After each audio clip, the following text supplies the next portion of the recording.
vez mais. Estivemos na semana passada, começámos um novo tema. Eu sei que é uma pergunta que preocupa bastante aqueles que ouvem. É a pergunta mais temida nesta igreja, que é: de que é que eu falei da última vez que aqui estive? Em algumas igrejas se tens os dízimos para o Senhor em dia, mas aqui recordam-se provavelmente, o tema era Natal. Não, isso é no domingo. No domingo é que falei de Natal. Na semana passada, pois. Porque eu vim cá na quinta, vim cá no domingo e estou aqui hoje outra vez. Mas falei de este mundo. Este mundo não é para crentes, é um mundo de facto adverso a crentes. Havia há uns anos, há mais de 10 anos, um filme que ganhou o Oscar de melhor filme era Este País Não É Para Velhos, No Country for Old Men, e eu poderia dizer que este mundo não é para crentes, é um mundo adverso. Aqui não é o nosso lar, a nossa morada, a nossa habitação final não é aqui neste mundo. E nós começámos por uma pequena ilustração da realidade em que nós nos encontramos. Aqueles que são do Senhor, aqueles que não são do Senhor, isto não lhes diz muito. Não lhes diz muito. Mas nós somos embaixadores da parte de Cristo. Que nós lemos isso em 2 Coríntios. 2 Coríntios 5, 20. Sorte somos embaixadores da parte de Cristo, como se Deus por nós rogasse. E eu dei aquela analogia de nós, cada um de nós, se colocar na situação de embaixador.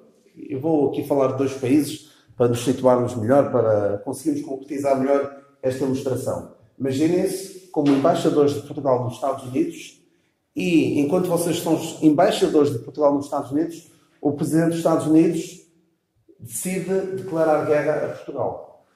O que é que ele faz? Retira os seus embaixadores, o seu embaixador de Portugal, mas deixa-nos a nós lá como embaixador de Portugal nos Estados Unidos. Dá-nos instruções, o governo de Portugal dá instruções e dizem: olha, vais fazer assim, desta maneira e daquela, instruções precisas sobre como se conduzir naquele país adverso, na esperança de que haja algum bom senso ou pelo menos da parte de alguns, haja o bom senso de não enverdar com a administração daquele país que declarou guerra ao nosso. É esta a situação em que nós nos encontramos. Nós nos encontramos num país, num mundo, que declarou guerra ao nosso. E nós vemos como ao longo dos tempos toda a humanidade se tem revoltado contra Deus. Até mesmo a nação escolhida de Deus se revoltou contra Deus. E nós vemos como a nação de Israel, ao longo de todo o Velho Testamento, nós vemos a nação de Israel a rejeitar Deus Pai. Mais tarde Deus envia o Filho, rejeita o Filho. E até o próprio Espírito Santo nós vemos com aquela multidão a apedrejar Estevão, rejeitando o próprio Espírito Santo. E vemos como, ao longo dos milénios, o ser humano, a humanidade, de um modo geral, tem rejeitado Deus, tem declarado guerra a Deus. E esta situação é que nós nos encontramos, território adverso. Será de esperar que nós nos sintamos muito bem, muito à vontade? Não. O apóstolo Pedro fala: escrevo-vos como peregrinos, exatamente, peregrinos e forasteiros. E o Senhor Jesus Cristo diz também: não vos maravilheis se o mundo vos aborrecer, porque também me aborreceu a mim. Estas coisas têm dito para que a mim tenhais paz, no mundo tereis aflições, mas tendo bom ânimo, eu venci o mundo. E o próprio apóstolo Paulo, para citar uma passagem direcionada diretamente à igreja, ele diz que todos aqueles que piamente querem viver em Cristo Jesus, alguns gostariam de completar esta frase com: ter uma vida abundante, uma vida de vitória em vitória, uma vida poderosa. Será uma vida de vitória em vitória? final, uma vitória final. Mas aqui neste mundo, neste presente século mau, o que é que vai sofrer? Padecerá perseguições. Não é uma mensagem que agrade a muita gente e que se calhar até afasta alguns de aceitar esta verdade. Mas a realidade é esta. Não vamos ter uma vida nada facilitada. Uma vida muito, muito complicada. Tal como um embaixador em território hostil vai ter uma vida difícil, vai estar exposto a quê? A propaganda do inimigo, vai estar sujeito até alguma hostilidade verbal, hostilidade física. Não vai ser nada uma situação fácil. Claro que é sempre mais fácil se o embaixador fizer de conta que não é nada embaixador. Aculturar-se. Deixar de ser um representante do seu país naquele país adverso, mas alinhar. Ir com a corrente. Infelizmente é o que alguns embaixadores de Cristo fazem. Deixam-se ir na corrente deste mundo porque é muito mais fácil, dá muito menos trabalho. E até contei aquela história daquele suposto crente, eu não sei se seria crente, que foi 6 meses trabalhar para fora, avisaram-me, cuidado, tu vais meter aí num sítio muito complicado para um crente trabalhar, se calhar não é boa ideia. Avalia as tuas opções, porque não vai ser fácil. Porque esta pessoa que eu aconselhava sabia da maturidade espiritual daquela alma que se ia enfiar ali mesmo num sítio, na boca do lobo, passa a expressão. E passados 6 meses essa pessoa volta daquele trabalho que esteve a fazer e a justificação que deu foi: olha, eles nem sequer chegaram a saber que eu era crente. Alguns que optam por pôr o seu cristianismo na gaveta durante algum tempo e depois retiram-no da gaveta quando é para as reuniões. Quando é para as reuniões são os maiores, é o super crente. Mas no dia a dia não estão a ser os verdadeiros embaixadores de Cristo. O apóstolo Pedro também diz em 1 Pedro 4,12: amados, não estranheis a ardente prova que vem sobre vós para vos tentar, como se coisa estranha vos acontecesse. Eu já citei aqui outras 2 passagens. Estava aqui a abrir alguns apontamentos que eu tinha aqui. Ora bem, então nós vimos que este mundo rejeitou a palavra de Deus, rejeita os princípios de Deus, rejeita o próprio Deus. E hoje gostaria de falar um pouco sobre as maneiras como o diabo tem agido para tornar a nossa vida neste mundo o mais difícil possível. Porque ele sabe uma coisa. Ele sabe que não nos pode tirar a salvação. Sabe disso. Isso enfurece-o. E se há uma coisa que o deve deixar mesmo completamente fora de si, é a verdade do mistério. A verdade do mistério, a verdade que estava oculta desde os tempos eternos, trocou as voltas por completo ao diabo. Porque o diabo conhece a palavra de Deus melhor do que qualquer um de nós. E o diabo sabia, ele conhece as profecias de Isaías e tudo mais, e ele sabia que ia acabar, ele sabe desde o início que vai acabar derrotado. Ele sabe disso. No entanto, tenta sempre, por todos os meios, ao contrário de Paulo, que Paulo tentava salvar alguns, não é? Por todos os meios salvar alguns, ele tenta por todos os meios levar alguns após si. Ele sabia que, apesar da vitória final de ser o Senhor Jesus Cristo, ele acreditava que ia conseguir vencer. Temporariamente, na cruz. E se nós lemos Isaías 53, por exemplo, nós vemos que o Senhor Jesus Cristo ia vencer apesar da sua morte. Não é? Nós lemos isso. Não estou agora a lembrar exatamente da expressão que diz ali, que dá a entender que o trabalho da sua alma ele verá, não é? E ficará satisfeito. Como? Exatamente, justificará muitos. Ou seja, ele ia vencer apesar da sua morte. Agora, nós chegamos ali a Coríntios, capítulo 1, creio eu, e ele diz, e o apóstolo Paulo diz, que a sabedoria de Deus, falando de 1 Coríntios 2, diz: a qual nenhum dos príncipes deste mundo conheceu. Por se a conhecessem, nunca crucificariam ao Senhor da Glória. Foi na cruz, e esta realidade, se nós só vemos através da mensagem que Deus revelou a Paulo, vemos como o Senhor Jesus Cristo venceu na sua morte. Não apesar da sua morte, mas na sua morte. Trocou as voltas por completo ao diabo. O diabo conhecia a profecia, não conhecia o mistério. Estava Deus dos tempos eternos oculto. Então ele odeia esta mensagem. Isto é que nós vemos como esta mensagem tem sido vítima de ataques severos, ataques hostis por parte do diabo. Tanto que, mesmo muitos crentes, não aceitam. Muitos crentes acham uma barbaridade, uma aberração, uma heresia, aquilo que nós defendemos. Que Deus usou um apóstolo diferente para trazer uma mensagem diferente, oculta a Deus dos tempos eternos, e que é diferente da mensagem pregada pelos 12 e pregada no Pentecostes, por aí fora. E muita cristandade acha que nós somos os hereges e depois aceitam por completo, já tenho falado isto algumas vezes, aceitam, abraçam por completo pessoas que pregam, isso sim, heresias, tais como precisa ser batizado para ser salvo, ou podes perder-te.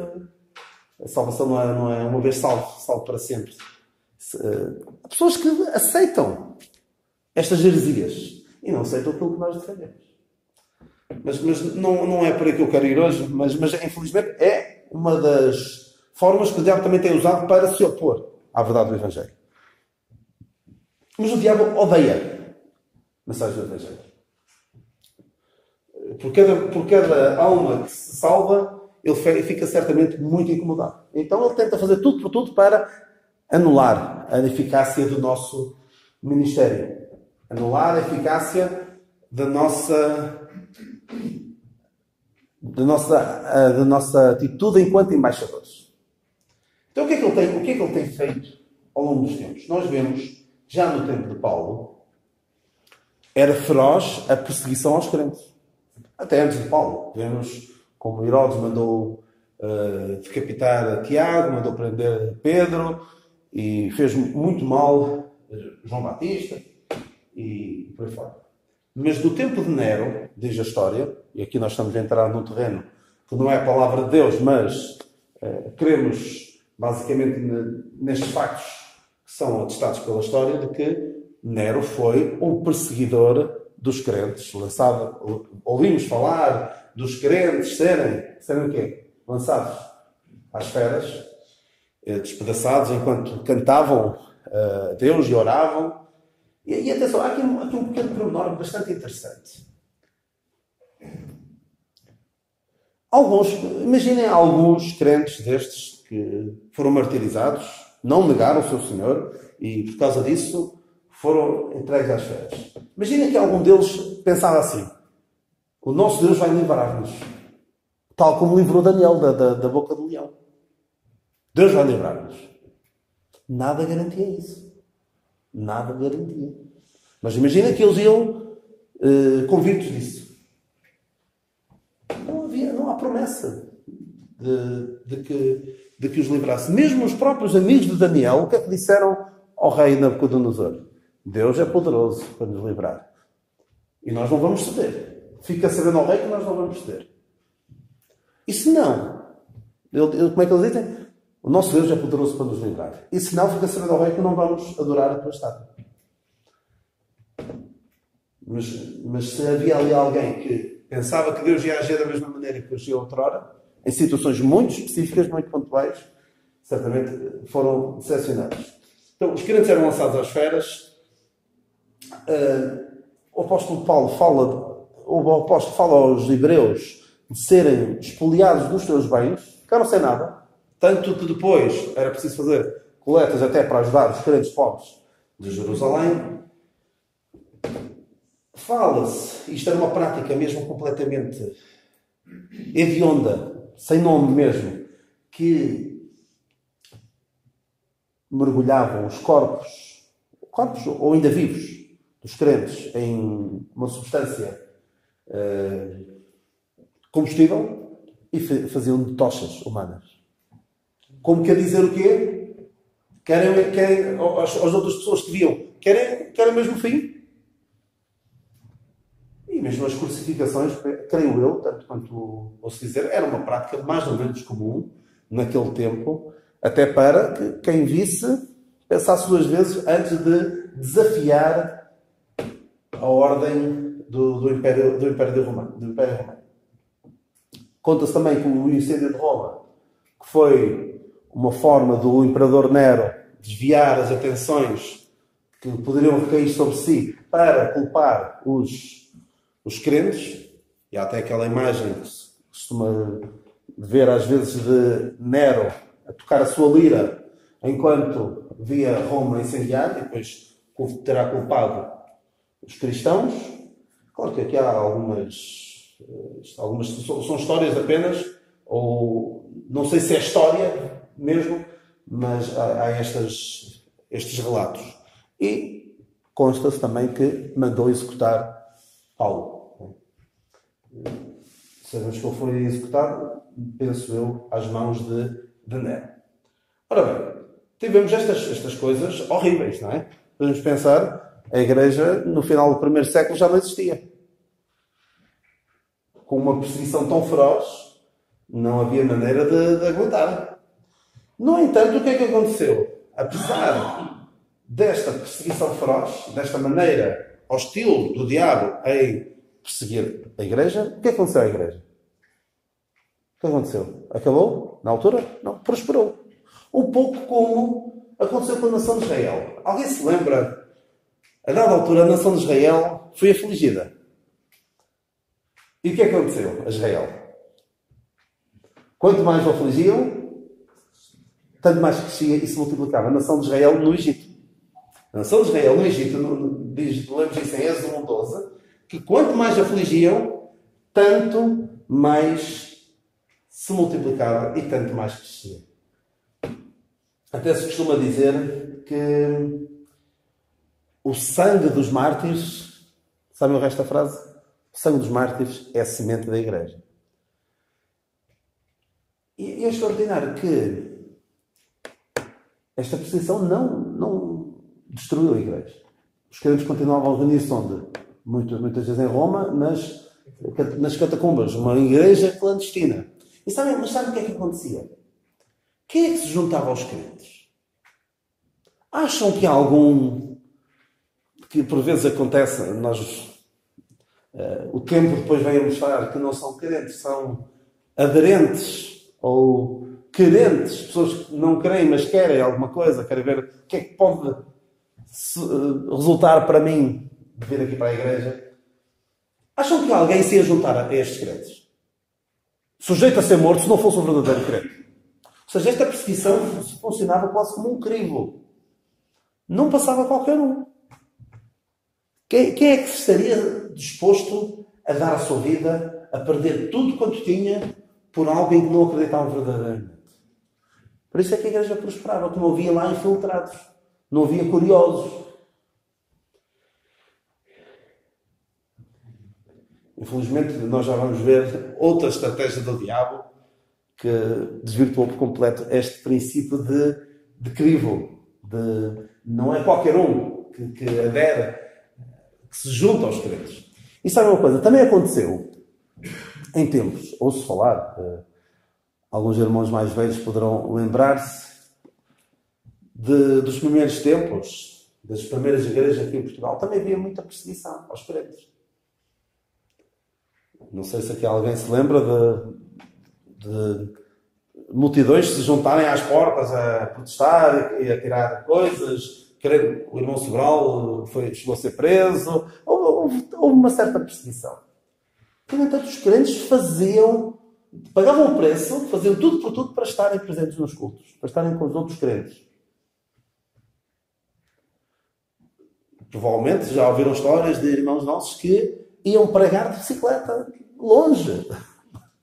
Hoje em dia, demoramos ao lado, está a chover, olha, já nem vou. Infelizmente, a nossa prosperidade material, acaba por dificultar a nossa prosperidade espiritual. É pena. Também é uma maneira que o diabo usa para nos manter aqui embalados num certo estilo de vida em que nós já nem sentimos tanta necessidade como os crentes de outrora de ouvir a palavra de Deus, de estar com os crentes. Porque hoje em dia temos alternativas, não é? Podemos ouvir mensagens na internet. Hoje nem vou... Olha, eu sei que há alguns que fazem isso. Eu acho que hoje quem vai pregar é fulano tal. Olha, eu fico aqui em casa e ouço uma mensagem na internet, prefiro. Eu sei que alguns fazem isso. Às vezes até pode apetecer, mas nós também temos de pensar, estar na igreja, não é? Olha, o que é que eu vou ganhar aí lá? O que é que eu vou ganhar? Às vezes podemos ser vários. Olha, nem ganhei nada. Ganhei muito pouco. Mas o que é que eu posso dar? Eu não ir ao culto posso estar a causar, a fazer com que o meu irmão desanime. E pensar, tão pouquinhos que foram hoje, isto, se calhar é melhor também não ir, porque isto não pode ser. Não pode ser. Se aquele irmão que tem muito mais responsabilidade do que eu, que é crente há muito mais tempo, não vai, então eu vou. Porquê é que eu vou? Ninguém vai, portanto não vou. Eu, por exemplo, hoje vou fazer um esforço, daqui a 10, 15 minutos de sair, para ir para a igreja em Fontinhas. Podia pensar, não vou. Não vou porque olha, já vim aqui, até podia ficar aqui mais um bocadinho com os irmãos, e de facto podia, mas sinto que também, sei que também devo estar ali. Porque também é um culto, infelizmente o culto de estudo bíblico é cada vez menos frequentado, muitas vezes muito pouca gente.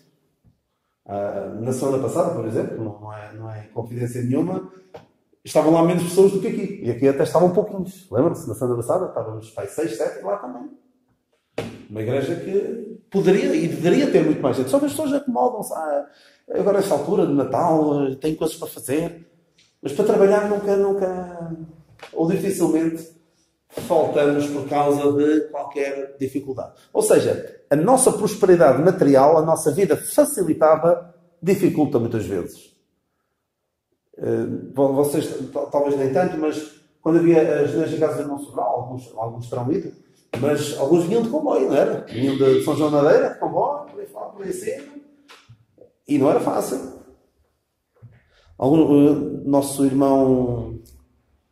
Nosso irmão Pires, por exemplo, ia pregar ali à zona da Bairrada, ia pregar a vários sítios, o nosso irmão Andrade também, outros irmãos que iam para ali para a zona da Bairrada e depois iam pregar numa série de sítios.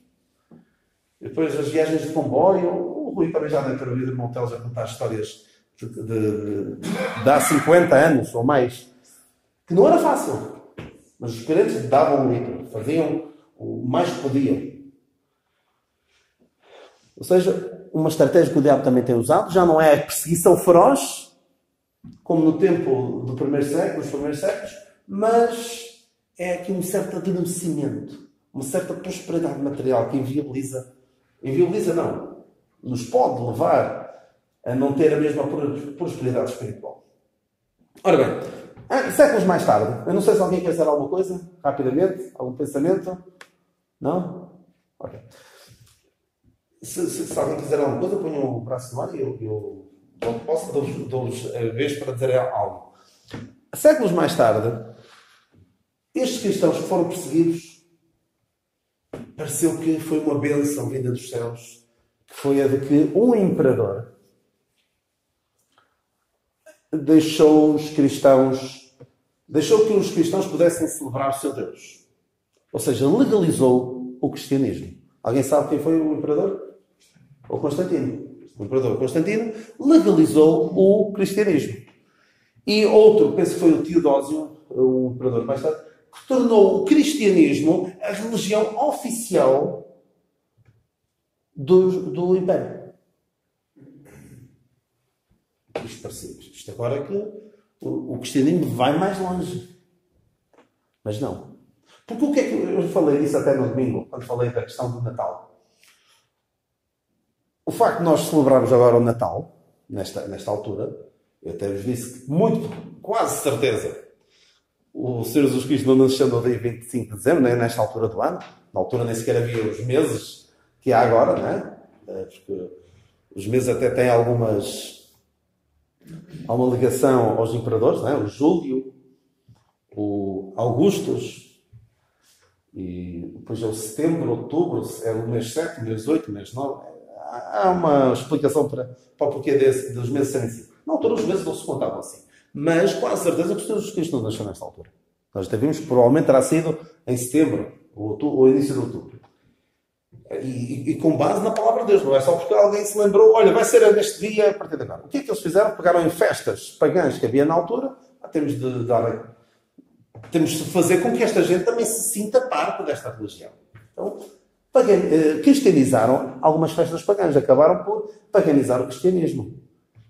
E nós vemos onde é que isso foi dar. Foi dar naquilo que nós conhecemos muito bem aqui em Portugal, a religião católica, que tem muita influência pagã. Por muito que queiram chamar aquilo de cristão e dar outros nomes aos deuses pagãos e dar os nomes de santos cristãos, está lá o paganismo. Venerar imagens. Adorar imagens, claro que depois acabam por chamar venerar. Não é?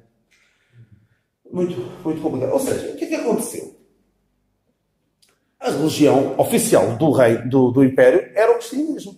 Então qualquer um era cristão. Quem não fosse cristão é que tinha um problema. Agora já não era preciso os cristãos reunirem-se nas catacumbas. Eu não sei, sinceramente, eu não conheço assim tão bem quanto isso a história. Eu não sei se não terá havido sempre alguns crentes que não se identificavam com esta maneira de estar e continuaram a reunir-se à parte. Houve alguns, a Igreja Católica perseguiu alguns grupos que foram assassinados pela Igreja Católica mais tarde. Porque eram certas bolsas de resistência àquele cristianismo padrão, não é? Então foram assassinados. Os hugonotes, creio eu, os valdencianos, há assim uns certos grupos que se calhar também tinham lá as suas doutrinas erradas, mas a Igreja Católica tratou de arrumar com tudo. Ou seja, inicialmente houve perseguição feroz, depois houve aceitação total e depois legalização e cristianismo institucionalizado. Então toda a gente era cristão, já não havia crivo. E a partir do momento em que toda a gente é cristão, ninguém é cristão. E o diabo quer confundir. Toda a gente é cristão. Já não podemos identificar quem é crente e quem não é crente. É terrível. Eu até costumo dizer que o Constantino acabou por ser mais prejudicial para o verdadeiro cristianismo do que o próprio Nero. Porque enquanto o Nero perseguia a Igreja, a verdadeira Igreja prosperava. Mas quando o Constantino disse podem todos ser cristãos, ou o Teodósio disse agora são todos cristãos, e nós vemos aqui em Portugal como é que era. Não era tudo cristão quando nascia? Ai de quem não fosse. Ai de quem não batizasse o seu filho. Estava logo. Ou quando havia alguém que decidia não fazer as práticas, por exemplo, de funerais ou de casamentos pela Igreja Católica, tinha um sério problema. Até há não muito tempo, meu pai conta-me de alguém que não queria, exatamente, alguém que não queria pagar. Todos os anos vinha alguém da parte do padre a pedir dinheiro, já não sei muito para quê, alguns recordaram disso. E houve uma pessoa que não queria. Não, quer lá saber. Depois houve um dia em que teve de enterrar algum familiar. E depois o padre já não fazia. Sim. Havia esses pagamentos que tinham de fazer. E quem não fizesse, estava logo travado, não é? Portanto, houve esta. Durante muito tempo, este princípio de toda a gente era cristã. E quando todos são, ninguém é. É quase como hoje em dia. Há pessoas que, por tudo e por nada, chamam fascista às pessoas. Uma pessoa diz, olha, eu acredito em certos princípios. És fascista. Mas a partir do momento em que toda a gente é fascista, ninguém é fascista. Depois fica difícil quando aparecer mesmo alguém, mesmo fascista, nós andaram a chamar fascista a toda a gente, agora ninguém é. É sempre um problema quando nós queremos que toda a gente seja uma determinada coisa. Porque já não temos um critério para ver quem é verdadeiramente cristão ou não. Também ia falar, mas já falei disso, se a nossa liberdade, a nossa facilidade hoje em dia não acaba por ser prejudicial como naquele tempo. E nós já não temos muito tempo, mas queria falar-vos um pouco, depois iremos ainda continuar, se Deus quiser, para a semana. O diabo hoje também vai tendo outras estratégias, mas eu creio que ainda há de vir o tempo. E pode ser que tenhamos isso não tarda muito. Voltarmos a ter perseguição, como tivemos outrora.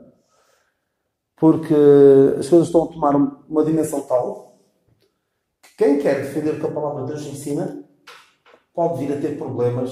Ou vai com a corrente, ou defende o que a palavra de Deus diz. E se defende o que a palavra de Deus diz, vai ter problemas. Ainda na semana passada soube de uma senhora que trabalhava, acho que era na BBC, na televisão britânica, e que, por dizer que um homem não pode transformar-se em mulher, foi despedida. E recorreu para o tribunal, e o tribunal, entre outras coisas, disse que as crenças dela são atentatórias à dignidade humana. E é assim que o mundo pensa. Porque o mundo o que é que faz? A tal propaganda do inimigo, o que é que ele faz?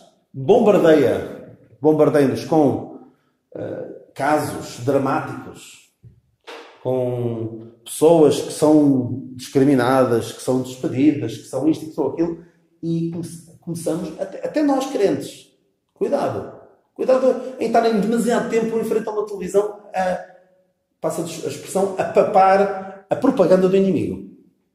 Quando damos por ela, já estamos a pensar como o mundo. Então, há muitas histórias. Ainda ontem sim. Vi a história de uma pessoa que até já participou num programa de talentos no Ídolos. Participou no Ídolos já há algum tempo. E que era um rapaz e que agora é uma rapariga. E coitadinho, porque foi despedido quando descobriu, porque ele foi à televisão contar a história dele, mas agora tratam por ela, e que até ia casar, mas agora nesta altura de Natal foi despedida, ficou-se em casa. Eu sinceramente ouço aquilo e acho que há ali muito fazer o papel de coitadinho, tenham pena de mim, deem dinheiro. Acho que também há um pouco isso. Mas o mundo vai passando estas histórias. Estas histórias de os cristãos que são transfóbicos, que são homofóbicos, que são isto tudo, são os maus. E as gerações... Eu sei que nós ainda temos algumas pessoas com 50, 60, 70, 80 anos que sempre viram homem, mulher e nunca lhes passou pela cabeça, até há 5 minutos. Até há 5 minutos ninguém se lembrou, olha, agora o homem pode passar a ser mulher. Nunca ninguém pensou nisso. Há 5 anos algum de vocês pensava nisso? Ninguém pensava. Mas hoje está bem disseminada na mente das pessoas e há de quem ouse falar contra isso. Então há de vir o tempo em que quem... Não é assim, não é ser desagradável para ninguém, mas dizer... A palavra de Deus diz isto sobre macho e fêmea. E sobre o casamento, deixará o homem seu pai e sua mãe, se unirá a sua mulher, e são os dois de uma carne. E há vários casos de... Eu já não vou entrar no que queria falar a seguir, mas nós iremos lá chegar. Há um caso dramático, por exemplo, de um pai que está divorciado da mulher e uma criança com 5, 6 anos, a mãe veste-o como menina e quer já tratar de meter-lhe hormonas para mudar para menino. E o pai não quer aquilo, porque acha que aquilo vai fazer mal à criança, e faz. Porque as pessoas só contam o lado bom, não é? Só contam o lado bom. Nunca veem na televisão os promotores desta ideologia dizendo a contar os casos que correm mal. Mas há muitos. Então o tribunal inicialmente deu a razão à mãe, agora acho que as coisas estão num certo impasse. Vocês não está fácil. Pais que se oponham, já há quem aqui em Portugal diga isso, que os filhos possam processar os pais se não os deixarem mudar de sexo. Imaginem ao que chegamos. Portanto, isto vai tornar-se muito, muito difícil. E como eu já tenho dito algumas vezes, o que vamos ter de fazer com os nossos filhos, temos aqui, em particular, o Sérgio, que tem filhos pequeninos, como eu, é preparar os nossos filhos para a perseguição. Para a diversidade. Não é, ou dizeres, basicamente dizeres, olha, se tu queres ir com o mundo, vai. Mas se queres ir com Deus, vais ter dificuldade. Vais padecer perseguições.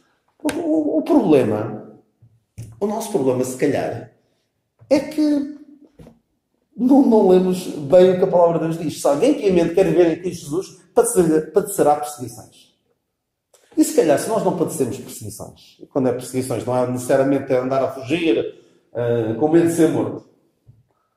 Mas naquele tempo era, naquele tempo mesmo era.